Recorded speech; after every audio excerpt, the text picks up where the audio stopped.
प्रिय मित्रों, आज बहुत दिनों के बाद में आपसे फिर मुलाकात हुई है। कारण कुछ ऐसा रहा कि एक तो मुझे स्वयं को कोरोना हो गया, जिसके चलते मैं राजस्थान के राजधानी जयपुर के RUHS हॉस्पिटल में डॉक्टर अजीत सिंह जी व अन्य डॉक्टरों की देखरेख में करीब 7-8 दिन रहना पड़ा। अब होम क्वारंटाइन कर दिया गया। इसी दौरान एक दुखद समाचार और हो गया। मेरी माता जी, जो पिछले 20-22 दिन से हॉस्पिटलाइज थी, उनका 15 तारीख को निधन हो गया।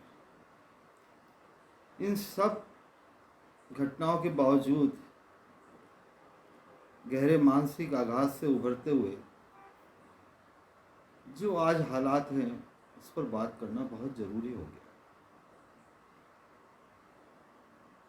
राज्य में जिस तेजी से कोरोना संक्रमण अपने पैर पसार रहा है, तो अप्रैल के प्रथम सप्ताह के अंदर जो 300, 250, 300, 350 केसेस आते थे, उनकी संख्या लगभग 2000 के आसपास आज पहुंच गए। और देश में जिस तेजी से संक्रमण बढ़ रहा है, उसे देखकर लगता है कि शायद हम इतना मजबूत इंफ्रास्ट्रक्चर होने के बावजूद वो सब नहीं कर पा रहे जिसकी आज करने की ज़रूरत है। प्रदेश के मुख्यमंत्री अशोक गहलोत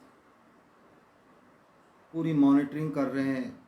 रोज़ चिकित्सकों से, अन्य जो विशेषज्ञ हैं, उनसे कोरोना को लेकर 2-2, 4-4 घंटे तक बात करते हैं, कैबिनेट की बैठक करते हैं और कठोर निर्णय लेने के लिए उन्होंने भी हाल ही में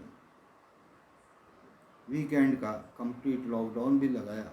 लेकिन उसके बावजूद भी कोरोना संक्रमण मरीजों की तादाद निरंतर बढ़ती जा रही है।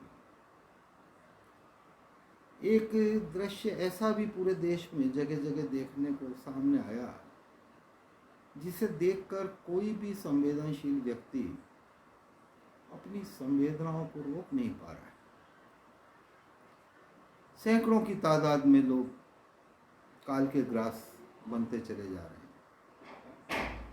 शमशानों के अंदर चिता जलाने के लिए भी लंबी लंबी लाइनें लगाई जा रही हैं। कब्रगाहों में भी JCB मशीनों के द्वारा पहले से ही कब्रों को तैयार किया जा रहा है भारी संख्या में। ये सब दर्शाता है कि लापरवाही जो देश की जनता ने की थी, उसके कितने गंभीर परिणाम सामने आए। ये कोविड-19 का दूसरा जो दौर आया है, ये अपने पहले दौर से बहुत ज़्यादा गंभीर प्रकृति का है। कुछ साइंटिफिक रिसर्च यहाँ तक कह रही हैं कि एयर में स्प्रेड हो गया। एक संक्रमित व्यक्ति जो एसिम्प्टोमेटिक भी है, अगर वो बिना मास्क के बाज़ारों में निकलता है या कहीं भी लोगों के संपर्क में आता है, तो 40 से लेकर 100 लोगों तक संक्रमण को फैला देता है। आज ज़रूरत है कि लोग स्वयं अपने आप को क्वारंटाइन करके रहें, बिना मास्क के घर के गेट के बाहर भी ना निकलें। दवाइयों की कमी, ऑक्सीजन की बड़ी भारी कमी हो गई और केंद्र सरकार द्वारा ऑक्सीजन के समान वितरण राज्यों को नहीं किए जाने से कुछ राज्यों में असंतोष भी पैदा हो गया।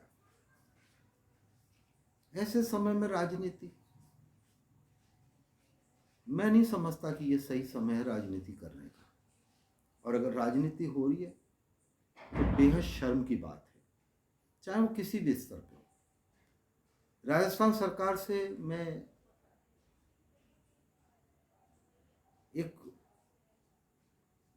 सुझाव देना चाहता हूँ कि आप अत्यधिक टीमों का गठन करें, जिसमें एएनएम है, नर्सिंग स्टाफ है, चिकित्सा सेवा से जुड़े हुए व्यक्ति हैं, उनको लगाएं और घर घर RT-PCR टेस्ट द्वारा कोविड एसिम्प्टोमेटिक की जांच करें। और जहाँ भी, जिस घर में भी वायरस पाया जाता है, वहाँ पूरे दवाइयों का इंतजाम करें उनके लिए, और जो उनमें गंभीर है उसके लिए ऑक्सीजन और अन्य इंजेक्शंस वगैरह की जो उनकी ज़रूरत है उनको पूरा किया जाए। दूसरी तरफ मोहल्ले वाइज कमेटियों, जो विकास समितियां बनी हुई हैं, या जो वहाँ के प्रभावशाली लोग हैं, पार्षद गण हैं, नगर निगम के अधिकारी कर्मचारी हैं, उन लोगों की एक टीम, पुलिस लोकल थाने की से भी सहयोग लेके टीमें तैयार करें, और मास्क लगाने की या कोविड गाइडलाइन की जो दिशा निर्देश हैं उनकी कड़ाई से पालना करवाएं। लॉकडाउन कोई नहीं लगाना चाहता, ना कोई राज्य सरकार चाहती है, ना प्रदेश की जनता चाहती है, लेकिन अगर लगाना पड़ता है तो लगाना भी चाहिए, क्योंकि हम लोगों का खून पता नहीं क्यों इतना सफ़ेद हो गया है कि हम लोग बिना डंडे से मानते ही नहीं। जब तक डंडा नहीं पड़ेगा तब तक समझ में नहीं आती। नौजवान ना जाने किस जोश में। हालात इस समय कोविड के ये हैं कि 1 साल के बच्चे से लेकर और 80 साल तक के बुजुर्गों में ये कोविड संक्रमण बड़ी तेजी से फैल रहा है। अब तो गांव में भी, राजस्थान के 30% गांव की आबादी में भी कोविड का प्रसार बड़ी तेजी से हो रहा है। सरकार से अनुरोध है कि अधिक से अधिक मात्रा में ऑक्सीजन कंसंट्रेटर मशीनें खरीदकर शहरी एवं ग्रामीण प्राथमिक स्वास्थ्य केंद्रों में उचित मात्रा में उपलब्ध कराएं, जिससे कि उस क्षेत्र में जो भी गंभीर पेशेंट हैं जिनको ऑक्सीजन की अत्यंत आवश्यकता है, उन्हें ऑक्सीजन उपलब्ध करवाई जा सके। इसके साथ साथ कोरोना गाइडलाइन की सख्ती से पालना करवाई जाए, और चिकित्सा एवं स्वास्थ्य विभाग राजस्थान सरकार में जितने भी कार्यरत डॉक्टर हैं, चिकित्सक हैं एवं नर्सिंग कर्मीज हैं, संविदा पे जितने भी नर्सिंग कर्मीज, अभी एएनएम हैं, इस तरह के जो भी चिकित्सा क्षेत्र में कार्यरत लोग हैं, उनकी अधिक से अधिक भर्ती करी जाए। हाल ही में चिकित्सा मंत्री ने नर्सिंग कर्मियों की भर्ती के लिए 400 से अधिक संख्या में पोस्टें और सैंक्शन कर दी हैं। कॉन्ट्रैक्ट पे भी डॉक्टरों को लिया जा रहा है, और इसके साथ साथ निजी अस्पतालों में बेड की जो संख्या है उसके 80% अनुपात में कोविड पेशेंटों के लिए बेड को अधिग्रहित करें। वेंटिलेटर वाले जो बेड हैं उनमें 50% वेंटिलेटर के बेड्स भी निजी चिकित्सालयों में लिए जाएं। इस समय निजी चिकित्सालयों का भी दायित्व बनता है कि सरकार के साथ कंधे से कंधा मिलाकर वह अपनी सेवाएं दें, कोरोना के ट्रीटमेंट में अपना सहयोग करें, आम जन को राहत प्रदान करें। कमाने के लिए उम्र पड़ी है, कमाते रहेंगे, लेकिन अगर अभी वो सरकार का साथ देंगे, जनता का साथ देंगे, तो जनता के दिल में भी इन प्राइवेट हॉस्पिटलों की जो छवि बनी हुई है कि एक लूट के अड्डे बन गए हैं, वो छवि भी शायद ठीक हो सके। एक कोविड पेशेंट जो गंभीर हालत में होता है, उसका निजी चिकित्सालय में जब इलाज कराने जाते हैं तो आर्थिक रूप से इतना ज़्यादा उनके साथ बिल बनाए जाते हैं, तो इसको लेकर भी सरकार को एक मॉनिटरिंग कमेटी बनानी चाहिए जो ये जांच करे कि किस तरह के बिल चार्ज किए जा रहे हैं। बहुधा चर्चा में ये आता है कि 5-5, 7-7, 10-10 लाख तक उनके बिल हो जाते हैं। तो ये सब ठीक नहीं है, इस बारे में भी सरकार को चिंता करनी चाहिए। मैं अशोक राष्ट्रध्वज,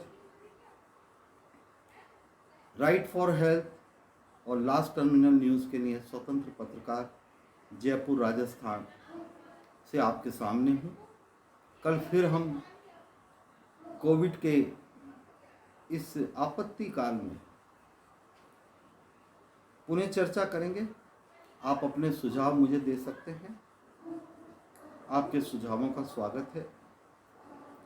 अगर आपको मेरी बात पसंद आए और सरकार को लगे कि मैंने जो सुझाव दिए हैं वो उस पर अमल करने से शायद कोरोना के इस महामारी काल के अंदर कुछ हम लोग सब मिलके अच्छा काम कर सकें, तो इन सुझावों पर अमल करें। जय हिंद, जय भारत। कल फिर मिलेंगे। धन्यवाद।